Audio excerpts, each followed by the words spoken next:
106, 11, 63, 24।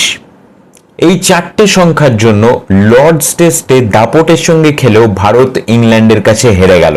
106, ইংল্যান্ডের প্রথম ইনিংসে 271-এ 7 করে দিয়েও ভারত তাদেরকে 387-তেই অল আউট করতে পারল।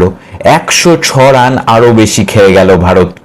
এই সময় 80 ওভার থেকে 90 ওভারে নতুন বল যেটা ব্যবহার হচ্ছিল দারুণ মুভ করছিল, কিন্তু ঠিক 91 ওভারে বল চেঞ্জ করলো ভারত। আউট অফ শেপ চলে গেছিল, কিন্তু যখন সবকিছু ঠিক চলছিল হয়তো চেঞ্জ করা উচিত হয়নি।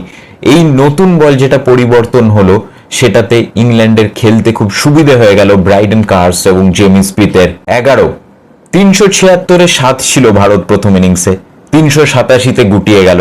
আবার টেলেন্ডাররা একেবারে ঝরে পড়ল।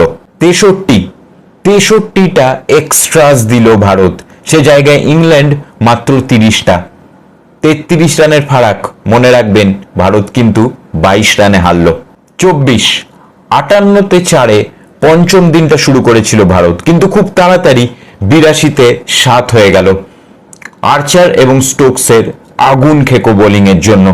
ভারত এই পুরো টেস্ট সিরিজে ম্যাক্সিমাম সেশনস জিতেছে ইংল্যান্ডের থেকে বেশি, তাও 2-1-এ পিছিয়ে।